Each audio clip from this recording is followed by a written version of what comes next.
Assalamualaikum warahmatullahi wabarakatuh. Kembali lagi bersama kita di channel Pangeran Cahaya. Hadirin semuliakan Allah Subhanahu wa taala dimanapun Anda berada. Jadi seperti apa sebenarnya maksud hakikat yang sebenarnya itu ketika kita ini menghisap dan menahan nafas di pusar. Jadi mungkin dari kita ini ada kerisauan ataupun pertanyaan, kebimbangan tentang apa sebenarnya makna kita itu menahan napas di pusar. Nah, hadirin semuliakan. Di sini jadi ada beberapa jalur thariqah tertentu, ya, seperti thariqah yang kita tahu Naqsabandiyah, Khalidiyah, kemudian thariqah sebagian itu ada zikir tahan napasnya. Ada juga yang tidak sependapat dengan seperti itu. Jadi kedua-duanya sama-sama untuk praktek peleburan sebenarnya. Artinya ketika seseorang itu di dalam salik itu, di dalam muridun itu, ya, perjalanan spiritual itu, ketika dia mempraktekkan menghisap napasnya naik sampai ke pusar, dia tahan. Nah, itu dalam keadaan seperti macam tu dia menghancurkan daripada tubuhnya. Jadi menghilangkan dalam prasangka serta keyakinannya. Jadi ini hanya kiasan, ya, prasangka keyakinan. Artinya kita tidak merasakan lagi jasad kita, bukan dihayal-hayalkan, tapi dirasakan itu, disadari bahwa jasad kita itu dihancurkan, kemudian diganti dengan hati. Jadi proses tubaddil juga sebenarnya, praktek tubaddil, terganti kesadarannya dari tadi, ya, kesadarannya jasadnya, kemudian jasadnya itu dihancurkan jadi hati, hati jadi nyawa, nyawa jadi rahasia. Nah, rahasia ini daripada Rabbul Izzati, sudah jelas, daripada akunya Allah. Nah, dia ketika menghisap napasnya naik, tahan di pusar. Nah, itu ibaratnya itu asyhadu alla ilaha illallah. Pernah kita jelaskan, ya, baik itu di Google Meet ataupun mungkin di live TikTok atau di YouTube sebelumnya. Jadi ketika menghisap napas itu tahan di pusar. Nah, kenapa harus di pusar? Karena di pusar ini kedudukan daripada rahasia, kedudukan zat mutlak.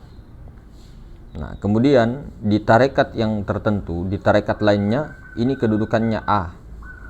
Jadi ada kata ilmu huruf, ya, ada kata rahasia di balik A, I, U. Nah, kedudukannya A itu ada pada pusar, maksudnya itu rahasia. Jadi bagaimana, ya, keakuan tubuh kita ini, keakuan daripada wujud bayangan, wujud khayal ini dileburkan, dikembalikan kepada keakuannya rahasia. Jadi bagaimana ini amanah yang ditanggung ini dikembalikan kepada si pemilik amanah. Yang menanggung amanah adalah nyawa, yaitu menanggung amanah jasad. Nah, bisa juga ada tarekat lain kebalikannya. Nah, amanah itu adalah nyawa, yang menanggung adalah jasad. Macam-macam, ya, tarekat. Nah, terserah aja mau ambil paham yang bagaimana sesuai dengan tarekatnya masing-masing. Nah, seperti itu. Jadi intinya memulangkan amanah kepada sang pemilik amanah. Jadi zikir tahan napas ataupun metode tahan napas ketika tahannya di pusar, dia memulangkan semua, ya, tubuhnya, hatinya, nyawanya kepada rahasia. Jadi dia hisap napasnya, tahan di pusar. Nah, di situ keakuannya tubuh, hati, nyawa sudah lenyap kepada rahasia. Jadi yang ada hanya rahasia semata-mata. Itu sama dengan metode zikir tubuh, sama dengan metodenya zikirnya la ilaha illallah. Jadi la ilaha illallah itu melenyapkan segala makhluk dalam rahasia. Jadi makhluk itu tidak ada. Makhluk itu hanya ciptaan, hanya wujud bayangan yang kemudian diisbatkan kepada Allah. Itu zikir tubuh begitu. La ilaha illallah. Artinya tidak ada sesuatu yang ada hanya Allah. Bukan yang ada itu hanya Allah, tapi tidak ada sesuatu. Tidak ada sesuatu itu makhluk.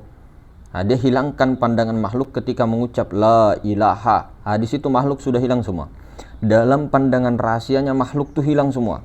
Lebur semua dalam penglihatan rahasianya, dalam rahasianya rahasia. Jadi lebur semua dalam rahasianya itu. illallah, dia isbatkan kepada Allah. Tapi dengan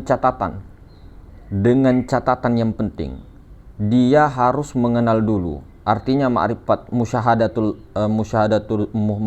zat. Jadi memusyahadakan akan zat itu, mengenal zat itu dan menyaksikan zat itu, baru bisa dikatakan mengisbatkan Allah. Jadi kalau hanya kita zikir la ilaha illallah, la ilaha illallah, tapi tidak tahu tujuannya kepada ilahi anta maksudi, antanya itu kesir yang bernama Allah, maka itu masih proses latihan, proses membersihkan diri atau tazkiyatun nafs. Bagaimana dia tarik dari pusar naik sampai ke ubun-ubun, hantam ke kanan baru ke latifatul qalbi. Ada yang begitu. Ada juga lah terus ke kanan, ilaha itu tazkiyatun nafs. Artinya membersihkan dia punya 7 lataif. 7 lataif dibersihkan dengan zikir la ilaha illallah atau menetapkan iman. Jadi itu kalau belum sampai ke musyahadatul zat, belum tahu ma'rifat zat, ma'rifatullah, belum tahu zat yang bernama Allah dan belum menyaksikan secara rahasia, maka itu dikatakan masih dalam tahap proses tazkiyat nafs atau pembersihan jiwa. Jadi begitu hadirin ya. Namun ketika menghisap nafas kemudian tahan di pusar, tadi itu hancur tubuhnya, hancur hatinya, hancur nyawanya dalam pandangan rahasia yang ada hanya rahasia itu sendiri. Bahkan di luar daripada dirinya. Di luar itu sama dengan di dalam. Bahkan yang paling lengkap itu adalah di diri ini, tubuh, hati, nyawa. Nyata senyata-nyatanya. Karena kalau yang di luar ini, alam semesta ini tidak bisa kita lihat secara totalitas. Jadi alam semesta itu ya, bentuknya alam semesta itu sama bentuknya dengan rupa manusia ini. Jadi alam semesta itu bentuknya bukan bulat ya, itu bumi. Ada yang mengatakan datar kah, bulat kah, terserah. Ini alam semesta bentuknya itu seperti manusia. Nah itulah macamkan replika seperti ini batang tubuh. Nah ketika dia hisap napas, itu mulai perjalanan sudah ya. Pas sampai dia tahan napasnya di pusar, maka hilang semua, lenyap tubuhnya, hati, nyawanya, lenyap semua alam semesta, lenyap segala sesuatu itu. Nah baru dia isbatkan itu kepada rahasia. Nah rahasia ini apa? Itu kan sudah dijelaskan ya. Rahasia itu adalah zat. Kenapa dinamai rahasia? Untuk kehati-hatian. Nanti orang salah sangka bahwa Tuhan ada di dalam. Bukan. Rahasia itu bukan Tuhan. Rahasia itu zat. Bukan juga di dalam, bukan juga di luar, tapi meliputi segala sesuatu. Tidak berwarna, tidak berbentuk, tidak berbau, tidak bisa dibunuh, kekal adanya kan. Itu kan di 20 sifat ya. Sifat wajib bagi Allah Ta'ala kan. Ada sifat salbianya. Itu dijelaskan di situ kan.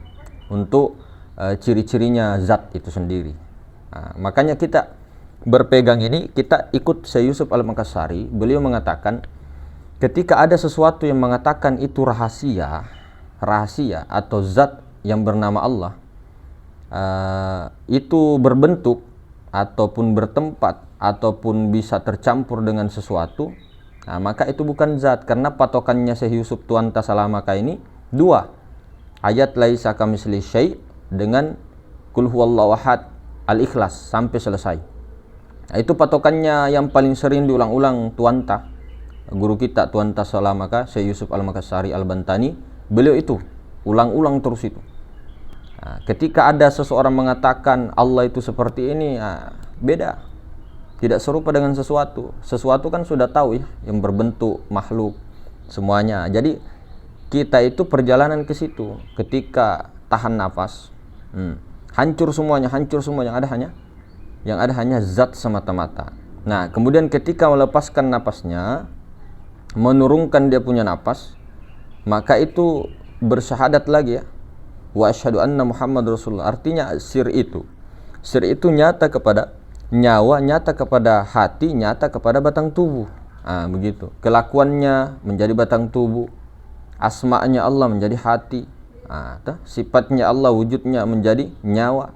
Itu maksudnya. Kemudian kita ini kan ya, jadi ketika syair-syair yang guru-guru kita atau apa, hati-hati juga mengatakan Tuhan ada di dalam, Tuhan ada di luar. Tidak. Nah, itu pun sir yang dikatakan itu sir adalah nurnya, nur Tuhan, bukan Tuhan. Nah, Tuhan itu terlebih laisa lagi. Rabbul Izzati. Rabbul Izzati bukan berupa zat. Nah, sementara zat ini yang bernama Allah. Nah, Tuhan itu tidak bernama. Nah, tidak bernama. Wujudnya mau dikatakan berwujud, belum berwujud pada saat itu. Nah, karena kalau dikatakan berwujud berarti bersifat. Sementara Tuhan itu tidak berzat, tidak bersifat, tidak asma, tidak af'al. Nah, Tuhan inilah yang dikatakan jangan engkau mencariku wahai Muhammad. Jangan kau cari saya. Cari rahasiaku. Di mana kau mendapatkan rahasiaku? Al insanu sirri wa ana sirru. Kepada insan rahasiaku itu ada. Apa itu insan? Nah, insan ini dibagi dua kepada ulama kita. Ada insan itu yang secara zahir, ada insan batin. Kalau insan batin ya Rasulullah, ya ruh itu, ruh idhofi, yang naik turun itu tadi. Makanya yang bersaksi ketika naik itu Rasulullah. Asyhadu an la ilaha illallah, turun dia, wa asyhadu anna Muhammadar Rasulullah. Jadi yang naik saksi adalah Rasulullah. Jadi naik turunnya napas kita ini, nah ini napas ini, nyawa ini naik turun, naik turun, naik turun, naik turun, naik turun, itu dua kalimat syahadat, Pak. Makanya zikir napas itu beda-beda, zikir nyawa itu beda-beda.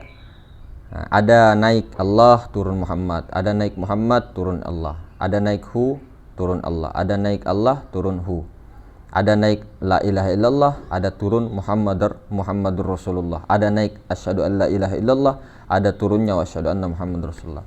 Karena itu daim, terus menerus dia sholatnya. Ini seandainya kita 24 jam memperhatikan itu dalam kesadaran bahwa Rasulullah yang naik saksi, kemudian yang naik saksi kepada sir, kemudian sir itu menyatakan lagi dirinya kepada wujud, maka itulah yang dikatakan kesadaran yang dimaui oleh Allah dan Rasulnya, yaitu secara berkelangsungan. Jadi hadirin semuliakan, kita ketika mendapatkan suatu keilmuan, ya, apa yang kita anggap baik terima, apa yang tidak baik menurut kita atau tidak sependapat jangan dulu langsung salahkan. Nah, jadi memang ada zikir tahan napas. Kalau di Naqsabandi Khalidiyah itu zikir nafi isbat namanya, zikir tahan napas. Nah, bagaimana caranya, Bang? Oh, kalau itu tidak bisa karena harus talqin kan, kalau Naqsabandi Khalidiyah itu. Nah, kalau yang jalur Nur Muhammad kemarin itu sebelum berkholwat itu kan ada naik napas terus tahan, kemudian dikeluarkan melalui mulut, ada juga dikeluarkan melalui hidung, macam-macam tarekat itu. Yang penting kita itu selalu bagaimana mempersatukan. Jadi kita selalu penyatuan, siapapun orangnya, umat apapun dia, suku apapun dia, keyakinan apapun dia, pokoknya kita satukan. NKRI tidak boleh berpecah, semuanya, baik itu Malaysia, baik itu Singapura, semuanya di dunia ini, kita ini daripada bapak kita ini Nabi Adam. Itu saja secara zahir.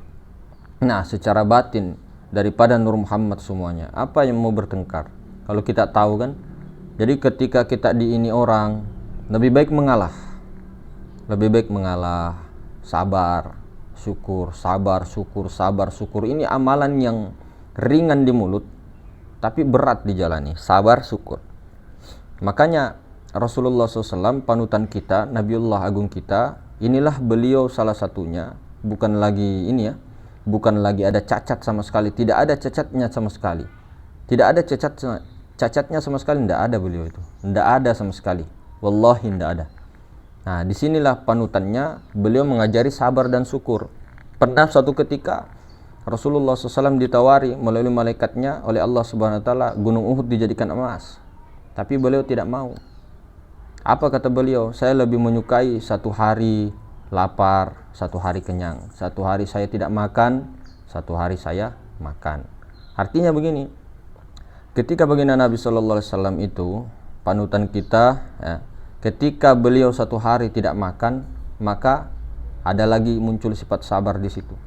Nah, ini contoh untuk kita juga. Ketika beliau satu harinya makan, ya, dan kenyang, bahkan beliau dikatakan tidak pernah kenyang, ya, seperti kita ini kan tukang makan, ya, artinya Nah, ketika beliau makan satu harinya itu ada lagi timbul sifat syukurnya. Jadi sabar syukur itu aja terus yang kita ini kan. Jadi satu saja sifatnya Allah Subhanahu wa taala yang kita pegang. Artinya yang ditajallikan oleh Allah Subhanahu wa taala zohir kepada batang tubuh ini, sabar syukur itu dua itu saja luar biasa. Terutama sifat Rahman Rahim tuh. Rahman Rahimnya kepada umat-umat seluruh alam. Nah, itulah diutusnya manusia, diutusnya Bani Adam untuk begitu. Diutusnya kita semua ini untuk bagaimana saling kasih mengasihi, saling menyayangi, saling kenal mengenal di antara suku bangsa yang berbeda-beda. Artinya jangan kita ambil suku bangsanya, kita lihat dari mana kita berasal. Dari mana kita berasal, apa tujuan kita ini, saling mengingatkan, saling kasih mengasihi dan sebagainya, untuk bagaimana sebelum batas kita di sini di alam penyaksian ini tuntas. Jadi sebelum batas kontrakan kita habis, amanah itu harus dipulangkan. Makanya ada namanya ingat mengingatkan, saling muzakarah, itu kan yang paling penting itu. Nah, paling penting. Kalaupun sudah diingatkan tidak mau, ya itu urusan Allah. Nah, yang penting kita jangan berpaku tangan bahwa saya ini yang paling benar, saya ini yang paling benar. Tidak perlu, karena mending kita ikuti saja yang mana menurut kita kan, yang mana menurut kita benar, itu saja. Makanya biasanya yang mulia baginda Rasulullah SAW itu mengatakan kepada sahabat-sahabat, kasihilah terhadap orang-orang apa yang kamu lihat, siapa saja orangnya, baik itu siapa saja tanpa terkecuali. Tidak pernah tuh Rasulullah SAW menyuruh menghancurkan ini, hancurkan ini, hancurkan sana anunya, enggak. Nah, jadi apa yang sudah ada kita terapkan, apa yang kita yakini itu diikuti, apa yang tidak sesuai dengan pendapat kita ya dibuang aja. Nah, jangan bermusuhan satu sama lain, peganglah tali persaudaraan umat manusia seluruh dunia. Karena kita semua umat Muhammad, semuanya umat Nabi Muhammad sallallahu alaihi wasallam, siapapun orangnya. Maka hadirin semuliakan Allah Subhanahu wa taala, jangan sampai kita itu dikategorikan umat yang ingkar atau umat yang tidak taat kepada Rasulullah. Terutama rasul-rasul pada dirimu masing-masing yang secara hakikat, kemudian rasul-rasul yang memang sudah diutus, dan Rasulullah Nabi dan Rasul yang terakhir adalah Sayyidina wa Maulana wa Syafi'ina Habibina Muhammad bin Sayyidina Abdullah bin Sayyidina Abdul Muttalib sallallahu alaihi wasallam. Nah, jadi mungkin begitu saudara-saudara, itu tadi ya. Jadi apa maknanya itu sebenarnya untuk menghancurkan dia punya perasaan atau kesadaran akan adanya tubuh hati nyawanya itu, sehingga akunya itu bisa dikembalikan kepada akunya rahasia, akunya Allah. Kemudian akunya Allah ini tidak perlu diinikan, karena tiada lain daripada Tuhan itu sendiri, akunya Rabbul Izzati. Nah, sampai situ saja, puncaknya itu sampai ma'rifatul zat, sampai ma'rifatullah. Tidak ada di atasnya, itu tidak ada. Kalaupun di atasnya itu kita cukup meyakini saja bahwa rahasia atau Allah ini daripada Rabbul Izzati, sudah selesai. Tinggal bagaimana kita terus ya konsistenkan sambil belajar. Segala ilmu Allah Subhanahu wa taala itu sangat banyak, sangat berlimpah. Nah, ya, jadi begitu, jaga terus kesatuan, jaga bangsa, jaga tanah air, jaga seluruh persaudaraan kita ya. Kemudian kita diajarkan oleh guru-guru kita, kalau Al-Fakir dapat daripada guru kita di Temboro sana, itu beliau ngajarkan setiap sudah selesai sholat itu doanya bukan kesadaran kita, tapi kesadarannya Nur Muhammad. Allahumma arham ummat Sayyidina Muhammad, Allahumma kfir ummat Sayyidina Muhammad, Allahumma ansur ummat Sayyidina Muhammad, Allahumma aslih ummat Sayyidina Muhammad, Allahumma alif baina qulubi, satukan hati semua umat Nabi Muhammad SAW. Nah, semua umatnya nih, alif baina qulubi ummat Sayyidina Muhammad sallallahu alaihi wasallam. Nah, jadi ada Allahumma arham, kemudian Allahumma kfir, Allahumma ansur, Allahumma aslih, Allahumma alif baina qulubi. Nah, ini pun Allahumma arham ini banyak ya. Ada di tarekat tertentu, tarekat-tarekat lain. Kalau guru-guru kita itu beliau dapat daripada gurunya juga. Beliau, saya tidak usah sebutkan gurunya. Yang penting luar biasalah adalah sanadnya kalau itu. Disuruh doa begitu. Itu guru kita di pondok di Magetan, Jawa Timur. Selalu setiap hari jangan lupakan itu. Dengan kesadaran, tentunya kesadaran Nur Muhammad. Ya, mungkin begitu saudara-saudara. Itu tadi intinya. Lebih dan kurangnya, assalamualaikum warahmatullahi taala wabarakatuh.